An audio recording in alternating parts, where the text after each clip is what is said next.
One of the earliest things that I can remember from my childhood is that when I was in the second grade, I just really wanted to be a boy. Like, I didn't necessarily hate being a girl, but I also just really wanted to be a boy. I grew up in a pretty conservative household.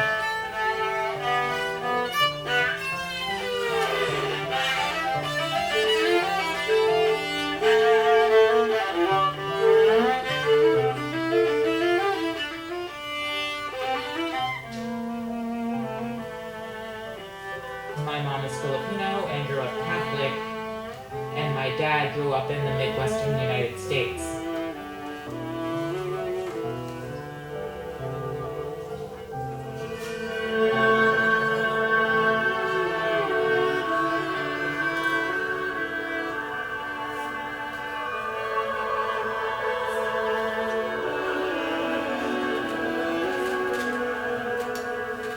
He was in the military, and he also holds a lot of conservative values.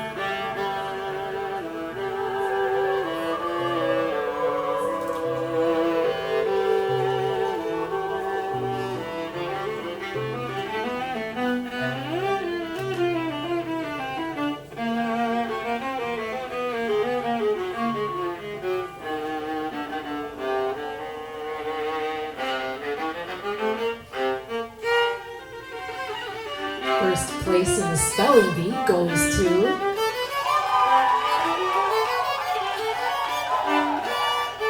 first place in the science fair goes to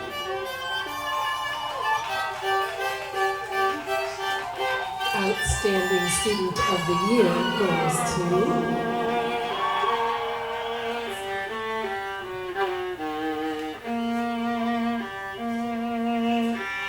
I didn't just want to be playing dress up. I wanted to be outside playing in the dirt. But that's not something a girl does, is it?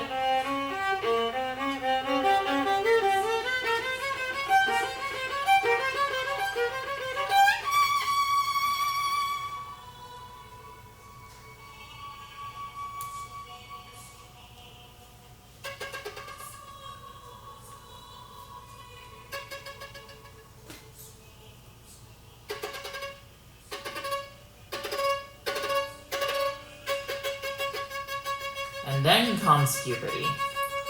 Puberty was a bit difficult for me. Seeing my body transform into a woman, I just had a really hard time with that. I didn't want breasts. I didn't want my hips to start filling out. All of that just disgusted me.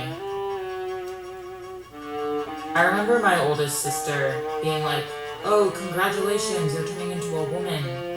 And as a gift, she bought me a push-up bra. On the outside, I was like, "Oh, thank you, that's so nice of you." But on the inside, I was horrified. I was like, I don't want this thing to show that I'm a woman. Why would I want to accentuate that part of my body?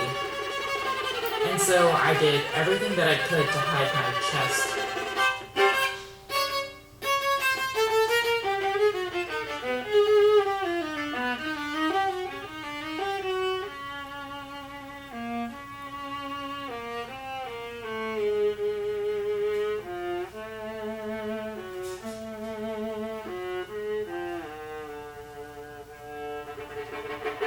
If my parents weren't home and I was the only one in the house, I would actually go into my dad's closet and try on his clothes and just stare at myself for a long time with my hair up. Occasionally I would also steal his suspenders, and he usually lent them to me for costumes or whatever, but every time I wore those goddamn suspenders, I just felt like a different person. I felt like there was some sort of light inside of me, but I didn't know what it was. I didn't know how to describe it.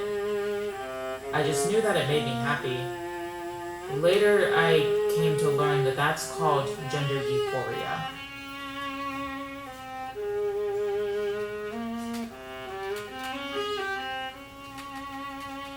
When I was in college, I started exploring my own relationship to gender without having the words for it.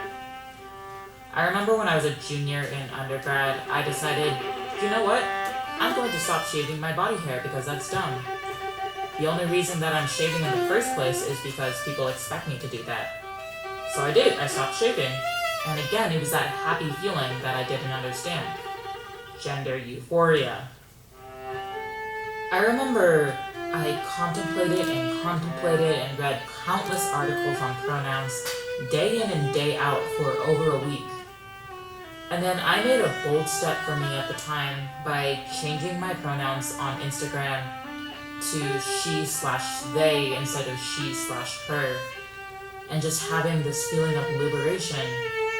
I felt like there was so much of the pretending that I've done throughout my life was starting to fade away, and it was starting to melt off of me. That's when I started exploring my gender identity in the true sense. Figuring out, who am I? I started experimenting with clothes, pronouns, and names.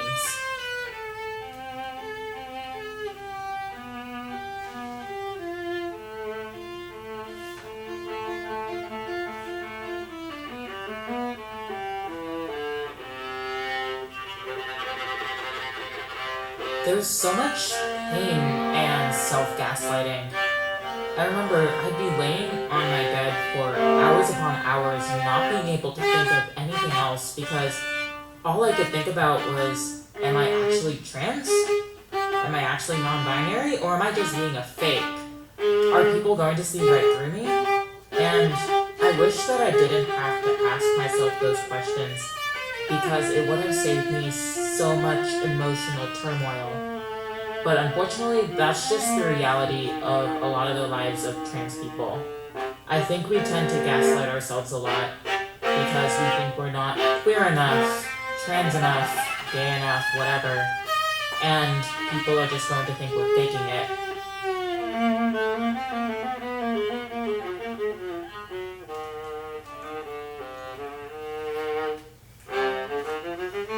Almost all the representation of trans identities I've seen is of white people and not within the Asian American community.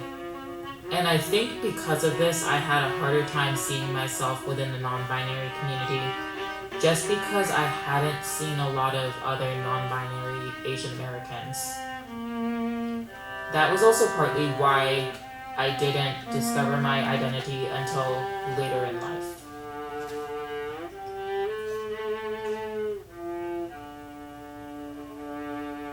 Three years later, I'm still thinking about gender all the time, and sometimes I do question it, but it's not with the same amount of emotional intensity that I used to experience. I don't ever question if I'm faking it or are people going to see right through me because at the end of the day, I don't care. This is my life. I'm not living a life for you. I'm living a life for me.